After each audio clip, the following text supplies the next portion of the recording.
शौर्य पराक्रम और स्वाभिमान के प्रतीक अमर शहीद वीरांगना रानी दुर्गावती जी की आज 461वें बलिदान दिवस पर पुण्य स्मरण समारोह आयोजित हो रहा है संस्कार धानी जबलपुर में, जिसको आप संबोधित करेंगे। आपका हार्दिक स्वागत है, अभिनंदन है।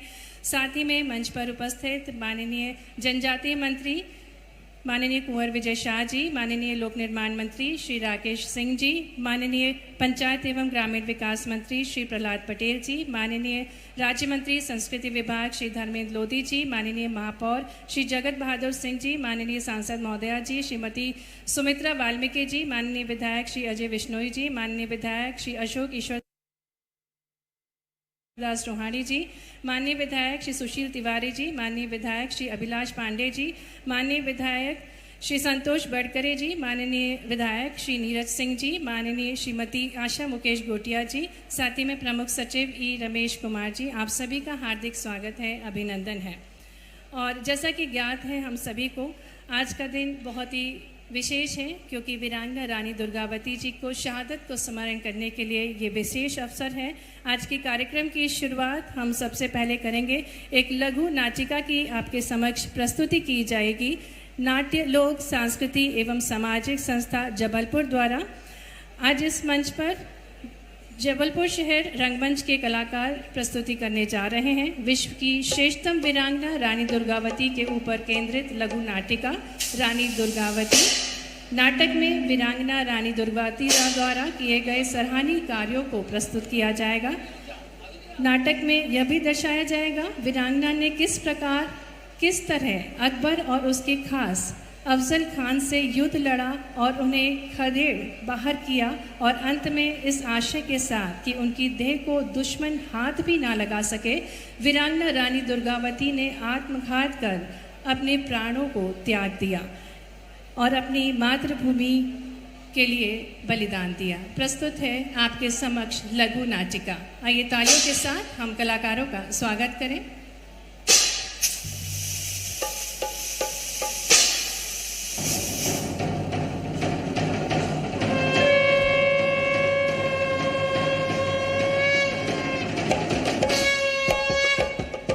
जन की वाणी से निकली जिसकी अमर कहानी थी, जन जन की वाणी से निकली जिसकी अमर कहानी थी। दुर्गावती नाम था उसका, गढ़ मंडले की रानी थी वो, गढ़ मंडले की रानी थी वो, गढ़ मंडले की रानी थी। चंदेलों की बेटी थी वह, चंडी थी रण चंडी थी, चंदेलों की बेटी थी वो, चंडी थी रण चंडी थी। दुर्गावती नाम था उसका, गढ़ मंडले की रानी थी वो, गढ़ मंडले की। सांसद और वर्तमान में मध्य प्रदेश कैबिनेट के मंत्री राकेश सिंह भी मंच पर मौजूद हैं। इसी के साथ ये नाट्य प्रस्तुति दी जा रही है रानी दुर्गावती की जीवनी पर।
रानी जी, हमने आसफ खान को इस तरह परास्त किया है कि वो पलट कर आने की भूल कभी नहीं करेगा।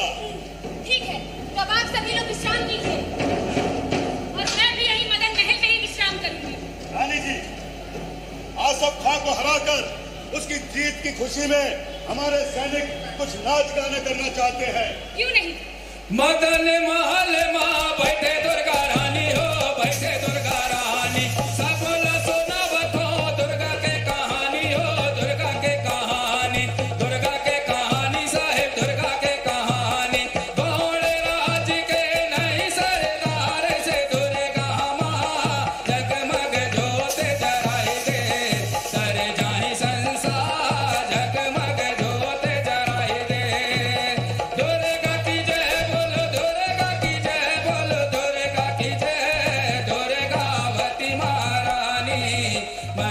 रानी है हमार जगमग।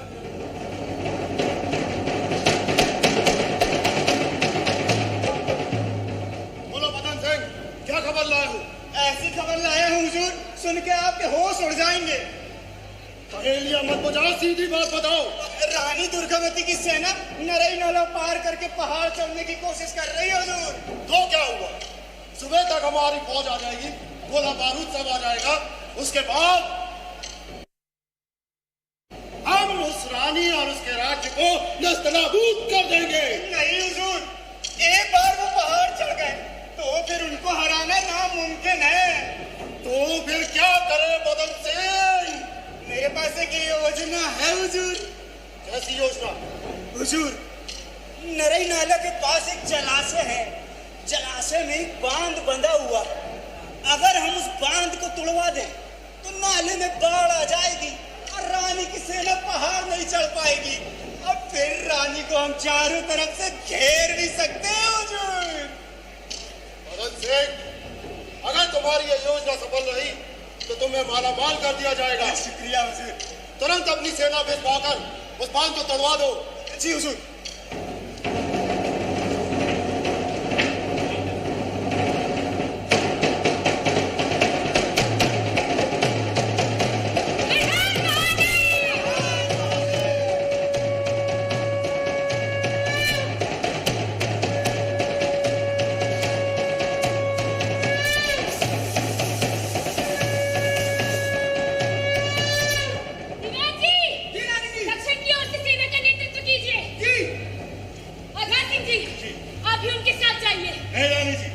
छोड़कर नहीं जा सकता। ये मेरा आदेश है, आघा सिंह जी जाइए। नहीं रानी जी, मैं नहीं जा सकता। रानी जी, रानी जी। जातस्य हि ध्रुवो मृत्युर्ध्रुवम् जन्म मृतस्य च तस्माद् परिहार्यार्थे न त्वं शोचितुमर्हसि। जन्म लेने वाले की मृत्यु निश्चित है उमराव जी, और मरने वाले का जन्म निश्चित है। इसीलिए जो अटल है अपरिहार्य है, तो किसी के मरने पर कैसा लगे। जाइए।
स्वतंत्र भारतवासी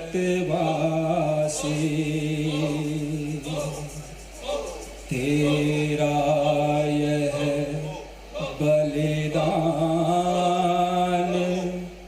जमावेगा स्वतंत्रता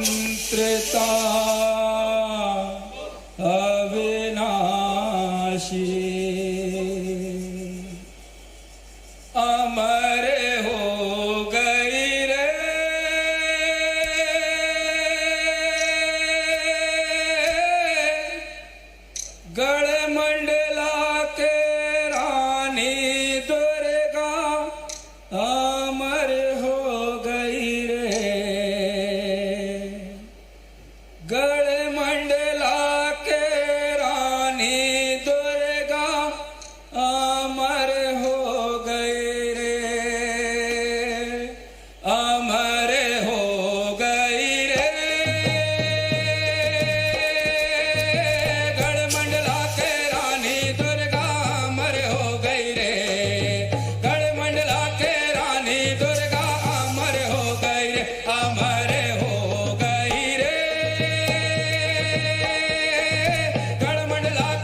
आसफ खां से लड़कर तूने अमर बनाया कौशल देश, अमर रहेगी रानी तू भी, अमर रहे तेरा संदेश। शत शत नमन है रानी दुर्गावती जी को।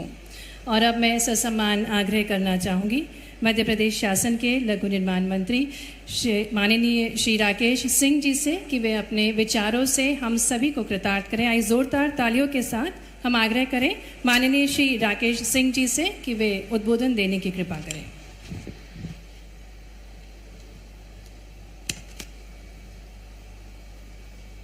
अभी अभी हम सभी ने जो प्रस्तुति देखी है, मैं समझ सकता हूं कि उसको देखने के बाद सभी के मन भारी होंगे, लेकिन श्रद्धा से भरे हुए होंगे। तो आइए एक बार हम सभी अपनी आवाज के साथ उस शख्सियत को, एक ऐसी नारी जिनकी दुनिया में दूसरी मिसाल नहीं मिल सकती, उन्हें नमन करें। बोलिए मेरे साथ, बोलिए मां रानी दुर्गावती की, मां रानी दुर्गावती की, मां रानी दुर्गावती की। मंच पे विराजमान मध्य प्रदेश शासन के यशस्वी मुख्यमंत्री, जिन्होंने विशेष रूप से ये निर्णय किया कि मां रानी दुर्गावती के बलिदान दिवस पर वे स्वयं आज जाकर उनकी समाधि पर श्रद्धा सुमन अर्पित करेंगे और आज के इस कार्यक्रम में सम्मिलित होंगे। मैं जबलपुर सहित संपूर्ण महाकौशल की ओर से उनके प्रति आभार प्रकट करता हूं। मंच पे विराजमान कैबिनेट में मेरे साथी वरिष्ठ मंत्री सम्मानीय विजय शाह जी, सम्मानीय प्रहलाद पटेल जी, सम्मानीय धर्मेंद्र भाव सिंह लोधी जी, मंचासीन हमारी बहन सुमित्रा बाल्मीक जी, महापौर भाई जगत बहादुर जी, हमारे वरिष्ठ विधायक सम्मानीय अजय बिश्नोई जी, सम्मानीय इंदु तिवारी जी, सम्मानीय अशोक रूहानी जी, सम्मानीय बरकड़े जी, सम्मानीय नीरज सिंह जी, मंच पे विराजमान हमारे जिलाध्यक्ष महोदय भाई विधायक सम्मानीय अभिलाष पांडे जी, जिला पंचायत की अध्यक्ष महोदया और उपस्थित सभी सम्मानी जन और मातृशक्ति। आज मां रानी दुर्गावती का बलिदान दिवस है। एक ऐसी रानी, बल्कि महारानी, जो 52 गढ़ की मालकिन थी, लेकिन अपनी प्रजा के लिए केवल और केवल एक मां थी। इतिहास में उनके साथ न्याय नहीं हुआ, लेकिन देश में माननीय प्रधानमंत्री नरेंद्र मोदी जी की सरकार के समय पर देश के यशस्वी प्रधानमंत्री माननीय मोदी जी ने कहा कि वे स्वयं मां रानी दुर्गावती को श्रद्धांजलि देंगे। शहडोल में आए, एक बड़े कार्यक्रम में न केवल श्रद्धांजलि दी बल्कि 500वीं जयंती धूमधाम से मनाने का निर्णय किया। और मुझे खुशी है कहते हुए कि मध्य प्रदेश के माननीय मुख्यमंत्री मोहन यादव जी ने उसी परंपरा को आगे बढ़ाया और न केवल उनके बलिदान दिवस के कार्यक्रम पर उपस्थित हुए, बल्कि आगे की भी बहुत सी योजनाएं उन्होंने मुझे अभी बताई। और मुझे आश्चर्य हुआ कि मां रानी दुर्गावती के बारे में उनकी जानकारियां भी असीमित हैं। एक ऐसी रानी जो कहने को रानी थी, लेकिन जिनके राज्य का सुशासन और उनका जल प्रबंधन पूरे विश्व में जिसकी गूंज है। हम में से बहुत कम लोग जानते होंगे 23,000 गांव उन्होंने ऐसे चिन्हित करके रखे थे जिनमें कब कौन सी खेती होगी इसके बारे में न केवल उनके पास जानकारी होती थी, बल्कि वे स्वयं इसको लेकर किसान भाइयों के साथ निर्णय करती थी। छोटे छोटे समूहों में उनके लोग हुआ करते थे। जिस तरह सत्ता का विकेंद्रीकरण था, ताकि सीधे हर व्यक्ति तक न केवल योजनाओं का लाभ पहुंचे, बल्कि वे लोग शासन को महसूस कर सकें। उन्होंने पंचसार विधि अपनाई।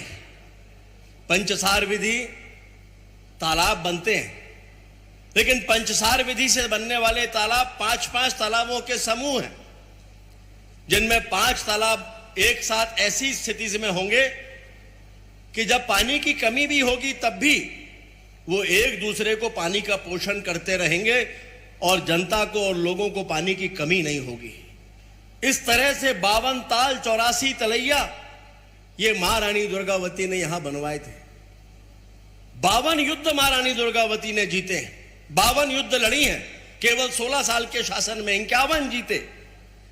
पहले राजा महाराजा युद्ध जीतते थे तो बड़ी बड़ी इमारतें और प्रतीक बनवाया करते थे, लेकिन महारानी दुर्गावती युद्ध जीतती थी तो प्रजा के हित में एक बड़ा तालाब बनवाया करती थी।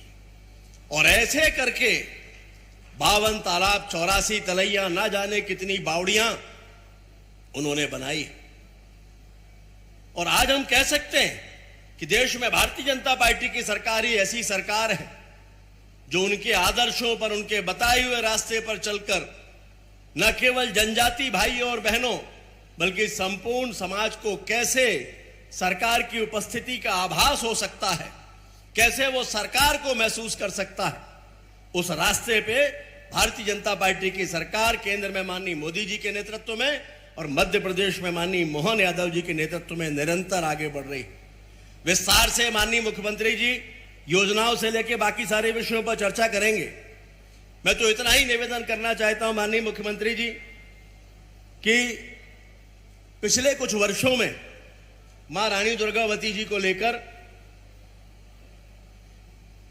हम लोगों ने कुछ तय किया था कि जिनके साथ इतिहास में न्याय नहीं हुआ, आज लोग अधिक से अधिक उन्हें जाने। तो जबलपुर का जो एयरपोर्ट है ये मां रानी दुर्गावती के नाम पर हो, इसको लेकर मेरे प्रयास पर मध्य प्रदेश विधानसभा में प्रस्ताव भी पारित हुआ था, लेकिन नियति ने तय करके रखा था कि ये आपके ही हाथों से संपन्न हो। तो मेरा एक आपसे यह आग्रह है। दूसरा, मध्य प्रदेश का सबसे बड़ा फ्लाईओवर जो जबलपुर में है और मदन महल से होकर गुजरता है, उसके नामकरण के बारे में भी सोचा था कि वो महारानी दुर्गावती के नाम पर हो। आप घोषणा करके और जो आवश्यक कदम जहां उठाने हैं वे उठाकर इसकी पूर्ति करेंगे। मैं अपनी ओर से मां रानी दुर्गावती जी के चरणों में श्रद्धा सुमन अर्पित करते हुए ये विश्वास दिलाता हूं कि मध्य प्रदेश के मुख्यमंत्री माननीय मोहन यादव जी के नेतृत्व में मध्य प्रदेश में भारतीय जनता पार्टी की सरकार उसी तरह से चलेगी जिस तरह के सुशासन का परिचय